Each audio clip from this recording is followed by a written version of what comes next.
పండుకి bottle open చేసి మందు serve చేయడం రాకపోవడంతో అప్పుడు అక్కడ ఉన్న రత్నబాబు పండు వైపు అనుమానంగా చూస్తూ ఉంటాడు. నువ్వు నిజంగా ఇక్కడ కొత్తగా జాయిన్ అయ్యావా? నీకు అసలు సర్వీస్ చేయడం ఎలాగో కూడా తెలీదా అని చెప్పి రత్నబాబు పండుని ప్రశ్నల మీద ప్రశ్నలు వేస్తూ ఉంటే పండు కంగారు పడిపోతూ ఉంటాడు.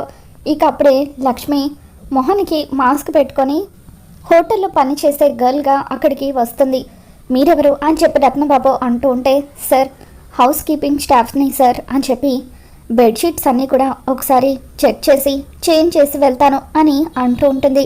దాంతో రత్నబాబు ఇదంతా మేము ఈ రూమ్లోకి రాకముందు కదా చేయాల్సింది, ఇప్పుడు చేస్తున్నారేంటి అని అంటూ ఉంటే, సారీ సార్ ఈ ఒక్కసారికి మిస్టేక్ అయిపోయింది అని చెప్పి లక్ష్మి బెడ్షీట్స్ అన్నీ కూడా చేంజ్ చేస్తున్నట్టుగా నటిస్తూ ఉంటుంది. ఇక ఆ పిల్లో కవర్స్తో పాటు బెడ్షీట్స్ని చేంజ్ చేసేసిన తర్వాత ఇప్పుడు ఓకే సార్ అంటూ అలా అక్కడ ఒక సీక్రెట్ కెమెరాని ఫిక్స్ చేసి లక్ష్మి అక్కడి నుండి వెళ్ళబోతూ ఉంటే అప్పుడు అక్కడ ఉన్న రత్నబాబు ఎక్స్క్యూజ్ మీ, కాస్త ఈ డ్రింక్ని మాకు సర్వ్ చేస్తారా అని చెప్పి అడుగుతూ ఉంటాడు. దాంతో లక్ష్మి షూర్ సార్ అంటూ అక్కడ పెట్టున్న మందు బాటిల్స్ని ఓపెన్ చేసి వాళ్ళందరికీ కూడా మందు సర్వ్ చేస్తూ ఉంటుంది. తర్వాత లక్ష్మి అక్కడి నుండి వచ్చేసి పండు దగ్గరున్న ఫోన్ ద్వారా వాళ్ళ మాటలు వింటూ ఉంటుంది. ఇప్పుడు మనం డీల్ గురించి డిస్కస్ చేసుకుందామా అని చెప్పి రత్నబాబు ఫారిన్ క్లయింట్తో మాట్లాడుతూ ఉంటాడు. నేను మీతో డీల్ చేసుకుంటున్న విషయం ఎట్టి పరిస్థితుల్లోనూ బయటకు రాకూడదు. ఆ డీల్ గురించి బయటకు వస్తే బయట చేనేత కార్మికులందరూ కూడా మా మీద గొడవకొస్తారు.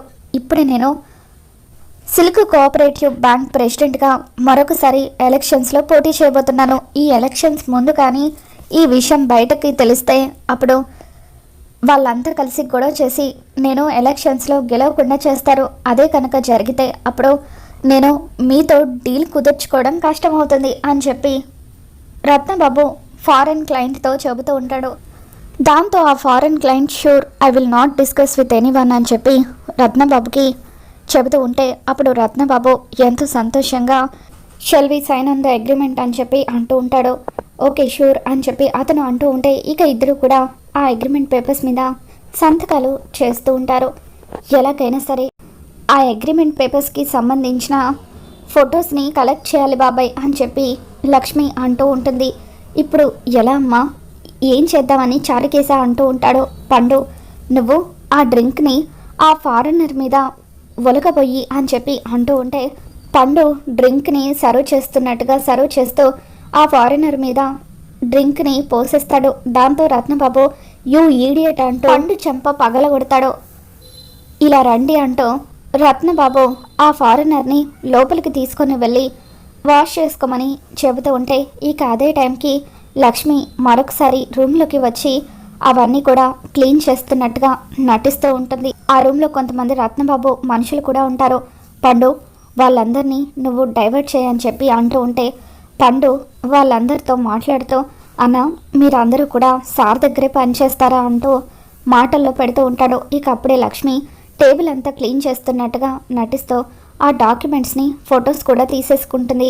అమ్మయ్య మొత్తానికి మనకు కావాల్సిన ఆధారాలన్నీ కూడా దొరికిపోయాయి అని చెప్పి లక్ష్మి అక్కడి నుండి వెళ్ళిపోతూ ఉంటే అప్పుడు రత్నబాబు అక్కడికి వచ్చి ఎక్స్క్యూజ్ మీ, ఇందాక ఆల్రెడీ ఈ రూమ్ని క్లీన్ చేశారు కదా, మళ్ళీ ఎందుకు వచ్చారు అని అంటూ ఉంటే సార్ టేబుల్ మీద డ్రింక్ పడిపోయింది కదా, క్లీన్ చేయడానికి వచ్చాను అని లక్ష్మి అంటూ ఉంటుంది.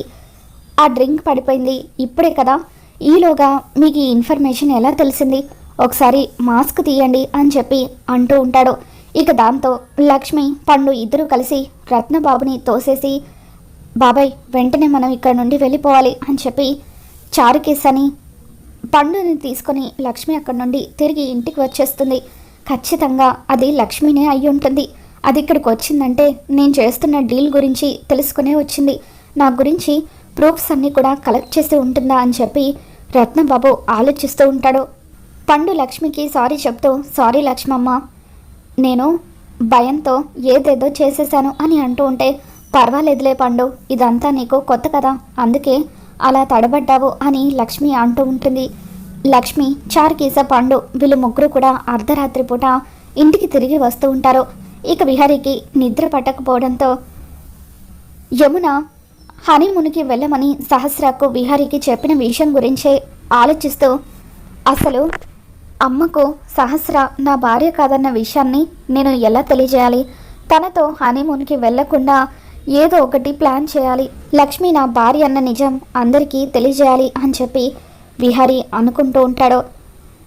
ఇంతలో లక్ష్మి వాళ్ళు అర్ధరాత్రి పూట ఇంట్లోకి రావడం గమనించిన విహారీ, ఇదేంటి లక్ష్మి వాళ్ళు ఈ టైంలో ఎక్కడికి వెళ్ళొస్తున్నారు అని చెప్పి పరుగు పరుగున కిందకు వస్తాడు.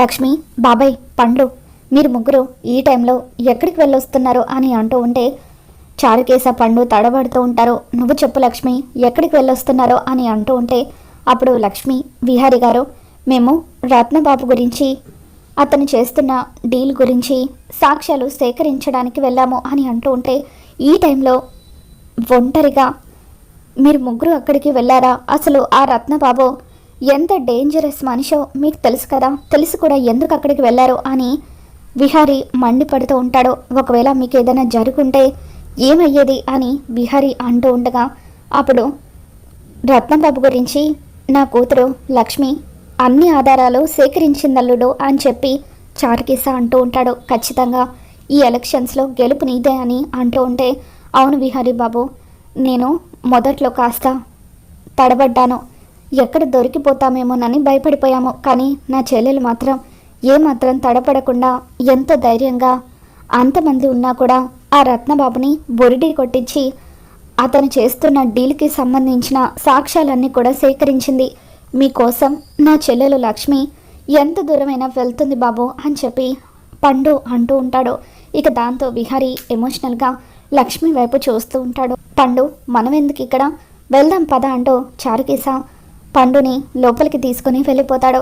అప్పుడు విహారీ ఒక్కసారిగా లక్ష్మిని హక్ చేసుకుంటాడు. చాలా థ్యాంక్స్ లక్ష్మి, నాకు తెలుసు నువ్వు నా కోసం ఏమైనా చేస్తావు, నువ్వు నా పక్కనుంటే నా గెలుపుని ఎవరు కూడా ఆపలేరు అని చెప్పి విహారీ ఎమోషనల్ అవుతూ ఉంటే అప్పుడు లక్ష్మి కన్నీళ్లు పెట్టుకుంటూ, నన్ను క్షమించండి విహారీ గారు, మీరు మీ మనసులో నాకు ఎంతో గొప్ప స్థానాన్ని ఇస్తున్నారు, కానీ దాన్ని పొందే అదృష్టం నాకు లేదు. యమునమ్మ గారికి మన బంధం గురించి తెలిసిపోయిన తర్వాత ఎలాగైనా సరే మనల్ని దూరం చేయాలని ఆవిడ ప్రయత్నిస్తున్నారు అని చెప్పి మనకి విడాకులు ఇప్పించాలని ఆవిడ చాలా గట్టిగా ప్రయత్నిస్తున్నారు. త్వరలో యమునమ్మ గారి కోరిక మేరకు నేను కూడా మీకు విడాకులు ఇవ్వబోతున్నాను, ఇదంతా తెలిస్తే మీరు తట్టుకోలేరు అని చెప్పి ఒక్కసారిగా విహారీని దూరంగా నెట్టేసి లక్ష్మి, సారీ విహారీ గారు, ఇప్పుడు మీ భార్య సహస్ర అమ్మ, ఒకవేళ మీరు నన్ను ఇలా పట్టుకోవడం సహస్ర అమ్మగారు చూస్తే బాధపడతారు అని చెప్పి అక్కడి నుండి వెళ్ళిపోతూ ఉంటుంది. లక్ష్మి, నువ్వు నా భార్య వై ఉండి కూడా నేను నిన్ను మనస్ఫూర్తిగా దగ్గరికి తీసుకోలేకపోతున్నాను, నా ప్రేమను నీతో చెప్పలేకపోతున్నాను, ఇంకెన్నాళ్ళి మన మధ్య ఈ దూరం అని చెప్పి విహారీ బాధపడుతూ ఉంటాడు. తర్వాత రోజు ఉదయాన్నే సహస్ర అందరినీ కూడా హాల్లోకి పిలుస్తుంది. లక్ష్మి, ప్రకాష్, మీరు కూడా రండి అని పిలుస్తూ ఉంటే ఏంటి ఈ హడావిడి అని చెప్పి పద్మాక్షి అంటూ ఉంటుంది. అమ్మ, మర్చిపోయావా, ఈరోజు లక్ష్మికి ప్రకాష్కి దండలు మార్చుకునే కార్యక్రమం ఉంటుందని చెప్పాను కదా, దండలు కూడా తెప్పించాను, పండు దండలు తీసుకురా అని చెప్పి సహస్ర అంటూ ఉంటే పండు బాధగా దండలు తీసుకొచ్చి లక్ష్మి వైపు విహారీ వైపు చూస్తూ ఉంటాడు. ఆ దండలు పట్టుకొని అలా చూస్తున్నావేంట్రా, ప్రకాష్కి లక్ష్మికి ఇవ్వు అని సహస్ర అంటూ ఉంటుంది. దాంతో పండు లక్ష్మికి ప్రకాష్కి దండలు ఇస్తూ ఉంటాడు. అప్పుడు ప్రకాష్ లక్ష్మి మెడలో దండ వేయిపోతూ ఉంటే అప్పుడు విహారీ ప్రకాష్ దగ్గరికి పరిగెత్తుకుంటూ వచ్చి, రే ప్రకాష్, నువ్వు లక్ష్మి మెడలో తాళి కట్టడం అబద్ధం కదా, మర్యాదగా నిజం చెబుతావా లేదా అంటూ ప్రకాష్ చేతిలో ఉన్న దండలు గుంజుకొని నేలకేసి కొడుతూ ఉంటాడు. ఇక దాంతో అందరూ కూడా షాకింగ్గా చూస్తూ ఉంటారు. విహారీ, ఏం చేస్తున్నావు నువ్వు అని పద్మాక్షి అంటూ ఉంటే, వద్దత్తయ్య, దయచేసి ఎవరు కూడా మాట్లాడొద్దు, ఈ ప్రకాష్ లక్ష్మి మెడలో తాళి కట్టడం అనేది అబద్ధమని అంటూ ఉంటే, అంత ఖచ్చితంగా నువ్వు ఎలా చెప్పగలుగుతున్నావు విహారీ అని చెప్పి అంబిక అంటూ ఉంటుంది. కొంపు తీసి ఇప్పుడు బావ నిజంగానే చెప్పేస్తాడా అని సహస్ర టెన్షన్ పడుతూ ఉంటే, విహారీ నిజం చెబుతాడా అని యమున కూడా టెన్షన్ పడిపోతూ ఉంటుంది. ఇక దాంతో విహారీ, ఈ ప్రకాష్ గడు లక్ష్మి మెడలో తాళి కట్టలేదు, ఎందుకంటే లక్ష్మి మెడలో తాళి కట్టింది నేను, లక్ష్మి నా భార్య అని చెప్పి అంటూ ఉంటాడు. ఇక దాంతో, ఏ విహారీ, ఏం మాట్లాడుతున్నావు, పిచ్చి దాన్ని పట్టిందా, నీ భార్య లక్ష్మి ఏంటి, సహస్ర కదా నీ భార్య అని చెప్పి పద్మాక్షి అంటూ ఉంటే, నన్ను క్షమించండి అత్తయ్య, లక్ష్మి మెడలో నేను ఒక్కసారి కాదు 2 సార్లు కాదు 3 సార్లు తాళి కట్టాను. తనే నా భార్య, మనస వాచ కర్మన తనే నా భార్య అని నేను బలంగా నమ్ముతున్నాను. సహస్ర మెడలో నేను మనస్ఫూర్తిగా తాళి కట్టలేదు. ఆ రోజు తను చావు బతుకుల మధ్య ఉందనేసరికి తప్పనిసరి పరిస్థితుల్లో మీ అందరూ ఫోర్స్ చేయడంతోనే తన మెడలో తాళి కట్టాను. కానీ 3వ ముడి మాత్రం నేను వేయలేకపోయాను. 2 ముళ్ళు వేస్తే అది పెళ్ళవ్వదు కదా. ఆ లెక్క ప్రకారం సహస్ర నా భార్య అవ్వదు కదా అని విహారీ చెప్పడంతో ఇక నిజం తెలుసుకున్న సహస్ర ఒక్కసారిగా కుప్పకూలి ఏడుస్తూ ఉంటుంది.